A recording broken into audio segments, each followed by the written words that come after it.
Good morning, everybody. We're going to get started here. This is Jennifer Sorensen, QIA, and I also have Lori Galeotto with me, a population health specialist. So we're going to present today on patient activation. I believe everybody is muted right now, but feel free to unmute yourself at any time and ask questions as we go. You can write in the comment box. Anything that you have questions on, comments, concerns, and we are going to get rolling. Can everybody see the screen that says patient activation? I just want to make sure we're doing this properly.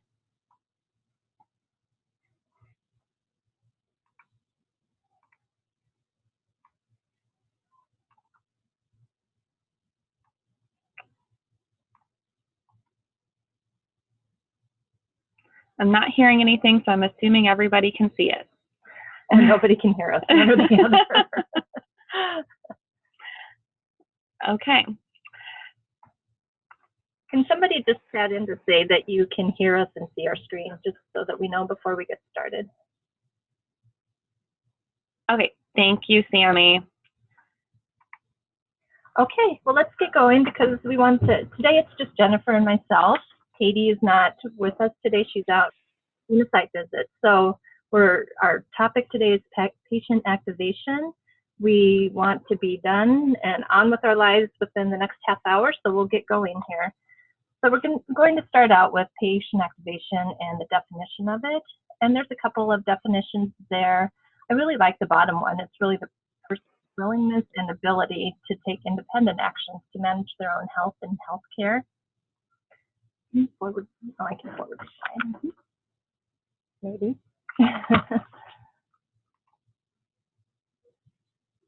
But we're trying to forward the slide here. Just there we go.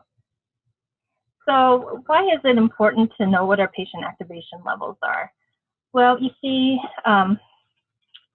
we're going to be talking about the PAM, the patient activation measure, here in a little bit. But the wonderful thing about the PAM is that it's a validated tool. Therefore, there's been a lot of research and a lot of studies around patient activation.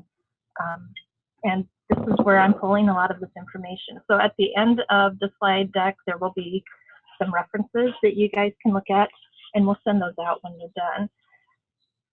So patients who are more highly activated, you can see they engage more in preventative behavior. So that means immunization, doctor's visits, check-ins. They engage in healthy behaviors. They have better diets. They have better exercise levels. They avoid health-damaging behaviors, so drinking a lot of alcohol or illegal drugs. And then you can see the others prepare questions for the doctor's visit and seek out their health information. And the studies are beginning to show that the highly activated patients have better health outcomes, better care experience, and there are starting to be some studies showing costs associated that the higher activated patients cost less. Let's go ahead and move forward. So this is really a great slide, and this came from the AARP. They sent out a survey to patients over 50 who had had a hospital admission within the last 3 years. So they sent out the survey and they included the questions for the patient activation measure, or the PAM tool, within it. And when they got the results back, they were able to put together this information showing that the patients who were more highly activated had less readmissions, had less medical errors, they were able to coordinate the care better, and just overall did better. Let's go forward. So this is the strategy guide, the Compass PTN strategy guide. I pulled this straight from it regarding the patient activation metric. This is typically what the individuals from Telligent are using when they're performing the practice assessment tool. Whomever is doing your practice assessment, I apologize. Here in Iowa, we use Telligent for the practice assessment completion. So right on here, it does mention the PAM along with the Stanford Chronic Disease Self-Efficiency Scale and Patient Health Engagement Scale, and the AHRQ PFE Primary Care Intervention Tools. We will talk about the PAM here in a minute and a couple of other examples, but what I really want to point out is the questions that are on here. It specifically talks about the PAM tool to assess and measure patient activation, but it also talks about developing of their own tools and or other tools. And I think this is where sometimes we get caught up on how to ask and what are those other tools and what does that really look like with patient activation. So this is a part for you guys to interact with us. If you were performing a practice assessment tool with your clinics, how would you ask about the patient activation metric?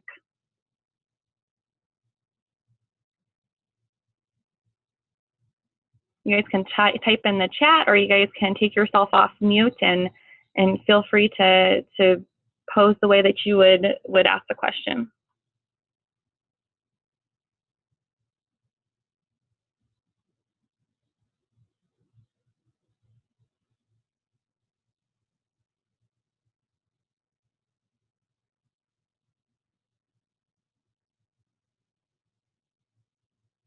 Okay, so I have Sammy in the chat saying we don't have a tool we are using for this yet at Stanford, but we are starting conversations around that. That's great. Fantastic. So I'll just share an experience I had. I've completed a practice assessment tool with a clinic last week, and they are a patient-centered medical home level 3. They are doing all sorts of wonderful things around quality improvement, and I just couldn't believe that they weren't doing something around patient activation. And what was really interesting as we were having the conversation about what those other tools would look like, when we started talking about readiness rulers or where they were in contemplation and how they measure if somebody was willing to quit smoking and where they were feeling comfortable with that, through conversation, we found out they are doing patient activation, and they just weren't giving themselves credit. So, we sent out that survey a few weeks ago, and everybody across the boards in the PTN, the lowest scores were in patient activation. And so we really think that clinics are doing this. We just maybe aren't asking the right questions, and that's no fault of anybody else's. It's just how do we get those conversations going, and how do we really hone in on giving them credit for the things that they're doing, since CMS is pushing PFE pretty hard right now. So we did want to address the PAM tool just because that's on the strategy guide and people hear about the PAM tool and maybe you don't know exactly what it is. The PAM tool, it's got 22 questions on it, and the patient will get a score between 0 and 100. And depending on their score, there are 4 different activation categories, which we'll show you in just a minute. But the thing about the PAM tool is that it's owned by Insignia Health. So for a practice to be able to use the PAM tool, they have to pay licensure fees, which are pretty expensive. If a practice is curious about this, if they want to know more about it, some of our QIOs are offering it for free, but it's for a limited period of time. So if you have a practice that wants to know more about it, you can certainly call your local Quinn QIO and ask them the details of the PAM. Go ahead and go forward. So here we go. Here's the 4 different levels of engagement, and I'll let you read through that a little bit, and I'll just tell you what some of the research shows for the PAM, that every additional 10 points on a PAM score predicted a probability of having an ED visit would go down by 1%. And just pulling this off the website for the PAM, it says that a PAM score correlates to a 2% decrease in hospitalization and 2% increase in medication adherence. So each point increase in the PAM score correlates to the decrease in hospitalization and increase in medication adherence. So some of the questions on the PAM tool include, I know how to prevent problems with my health, or I am confident that I can tell my doctor my concerns even when he or she does not ask. And again, there's 22 different questions, and the patient gets scored accordingly. Looks like we have a question in the chat from Susanna. What is the typical cost of the license? I have just heard that it's very expensive. I don't know the exact cost. Okay, that's something that we can try to see if we can find some research on that as well, and we can potentially add that to the end of the slide when where we have our references. So thank you for that question. Right. Or if anybody else knows, some of you out there may know how much it costs, if you can just type that in the chat box too. So this is another example of a tool, the readiness ruler. Some questions that health coaches or care coordinators may want to be asking when they are using this readiness ruler is an example would be, how confident are you at reaching your goal? And if the patient is to say, you know, I'm at a 2, then you would say, why do you say that you're at a 2? And have the patient be able to interact with you, and then follow up with, what could boost you up to a 3? What do you need from yourself? What do you need from other people to achieve this? Asking open-ended questions and really trying to stay positive throughout the assessment is going to really get the patient to engage with you in the conversation and lead to more activation than focusing on the negative aspects.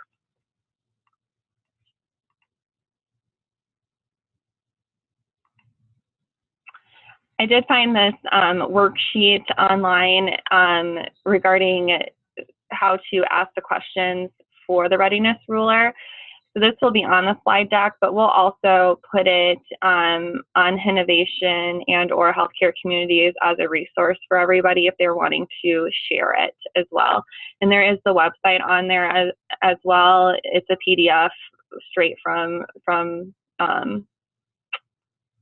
oh goodness, thank you. I'm like, where did I get this from? So from Quitline, in case you didn't hear me. So perfect. Okay, so first I did want to make a comment that if they're, first of all, for the patient activation, like the health literacy, the clinics don't need to be evaluating every patient that comes into their practice. They probably want to look at the patients with higher disease burden, probably those patients that are working with the health coach.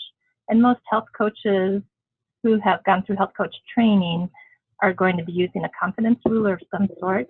So I think it's, like Jennifer said, really important that we're asking the right questions when we're trying to determine if the clinics are using some sort of patient activation measure. But I just wanted to make a note here on the bottom of this slide. There are studies showing that effective intervention can activate patients who were previously passive. So some strategies, and there's still research going on to determine, you know, how to tailor your strategies to your patient, but do individual coaching, goal setting with the patient, and then of course asking them how confident they are. If they have a low confidence level, then the coach or whoever's working with the patient needs to go back and help that patient determine a goal that's going to be that they can meet, so that when they leave that office visit, they are activated to go out and do what they said they can do. Also referring to community-based resources such as a diabetic self-management resource that's out in the community where there's peer support that can help increase a patient's level of activation. There's all sorts of studies on decision-making tools that can pull a patient into helping make their own decisions about their healthcare choices. One clinic, when they have a patient who has a low activation score, when they call the office, that patient is flagged, and whoever takes that call makes sure that a nurse gets that patient and is able to answer all questions and address all needs before the call concludes, knowing that a patient who has a low level of activation is likely not to come back and clarify, or may not call back with another question, or even answer the phone if you try to call them again. And then if you have a health coach or a care coordinator working with these patients, if they can coach them before they go into their doctor's visit, maybe help the patient come up with appropriate questions that can help the patient be more interactive with their provider. I do want to go back to the point about peer support and with your disease management, because not only is that a really good thing for individuals that are experiencing health issues such as diabetes, but it's extremely effective and research supports people with mental health diagnoses that working with somebody who has gone through the mental health recovery process and been able to be successful have a higher likelihood of being successful themselves if they've connected with the peer support. So I just really want to definitely hit that portion home, as well as mental health is a passion of mine as a previous social worker. So I just want to put that out there too. So now we just wanted to leave you with some talking points when you're talking to clinics. The importance of determining how activated their patients are, again, especially those with heavy disease burdens, just so that they know there are studies coming out that show that the patients have better outcomes. And this can be a way to help do risk stratification with their patients and help determine how best to allocate clinic resources. And then I think that providers always like to hear how they can increase patient satisfaction. So it tells you activated patients report better experience. And just to reiterate that even if you have a patient who it seems pretty passive, there are interventions that the clinic can take to increase that patient's activation. We are going to end with this little cartoon. We love this cartoon where it says, which step have you reached today? And I think we can all use this with our work lives, with our lives at home, with our medical lives, etc. And I think patients definitely use this in a clinical setting as well as out in their communities. So of course we want to be all the way up the top of, yes, I did it. So I just think this is just adorable. So looks like we have another question. Can activation level change for a patient over time? Like, can it go down? Yeah, I think that no matter for anybody, you can go back and forth depending upon how you are feeling, and also how the connection is with whoever you are going down that journey with. So, if there's a change in the health coach, if they are working with a consistent health coach and then there's a change, it's likely that a patient's going to be a little bit less activated because they have to rebuild that relationship, or if they get a different doctor because their doctor retires or moves or something like that. So just keep that in mind, that we all have those factors that may change that. And also, I'm going to throw something into patients who have more comorbidities tend to be less activated. Patients who have, well, in some ways, lower social determinants of health. It depends. But essentially, if they're not feeling well, they're not very activated. Or if they have too much disease burden, then we need to be paying more attention to them and reaching out to them a little bit more proactively. I think that's where that peer support in the community really puts into play as well. We have another question. How often should it be assessed? Well, so the PAM is something that can be assessed. A lot of times it may be assessed each year with physicals, that sort of thing. And then you can document the patient's level of activation in the chart. If you're doing a readiness ruler, then you're going to do that every time you set goals with the patient. What other questions do we have today? Or other comments, because we're not the experts here. So please feel free to put in anything that you feel is important for everyone to know as well. Yeah, we would love to hear from anybody that has really good examples of patient activation. Carol, I see you're on there, not to call you out, but I know that you had high scores on patient activation as far as percentages. Didn't know if you had anything to add there.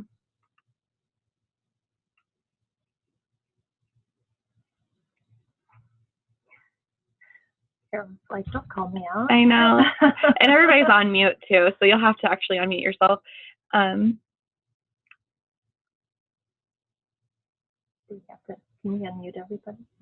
several of my clinics have health coaches. That's what Carol said. Okay. Exactly. So I think that's another really great thing to touch on, is that it doesn't need to be every single patient that clinics are doing this with. It can definitely be a cohort, such as the individuals that are working with the health coaches. And I think that that's wonderful. Thank you for sharing that, Carol. Anybody else have any good examples? Oh, sorry. I don't have a great example, but just kind of a question. So we do actually have to use like a tool though, correct? To take credit for this? Right, that's the way the metric is written. Okay, I just wanted to verify that. Yeah, and clinics may have their own tools as well. Okay. Right, this is specifically what's in the strategy guide. If they develop something, you know, that works too. This is Joe, and I have a question regarding the measure. So if they decide to use the confidence tool or the measure ruler, how are you suggesting we track that?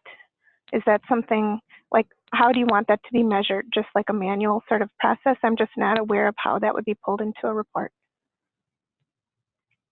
Do you mean for Compass to report to Right. us? Yes, or is it just a self-assessment at this point? So you would, if they are using the confidence scale, then you would just, like when we do our surveys or when it goes onto the PAT, you would just say, yes, they have a tool that they are using. That they're using that process. Got it. Yeah.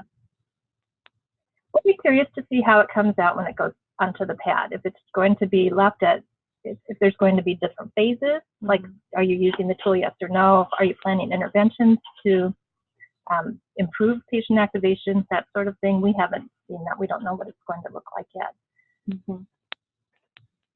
And the readiness ruler that's on the slide deck also has a website on there that you guys would be able to share that with your clinics if your clinics are wanting to use something like that. There's lots of different ones that look very similar, but I just liked the colors personally. So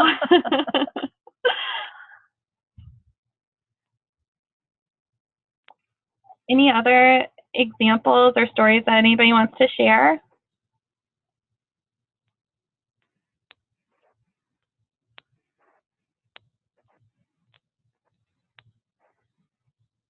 Okay. If nobody has anything else, I think that we will be logging off here soon, but just so you guys know, up next is the implementation of PFE with the patient. We'll be doing that next Friday at 9 a.m. And if you guys have questions, comments, want to share stories, we love stories. We would love to feature something in our newsletter or the Compass Connect about the way patient activation is being implemented in any one of the clinics as a success story. So you guys could email those to us or to Benicia. So thank you, everybody.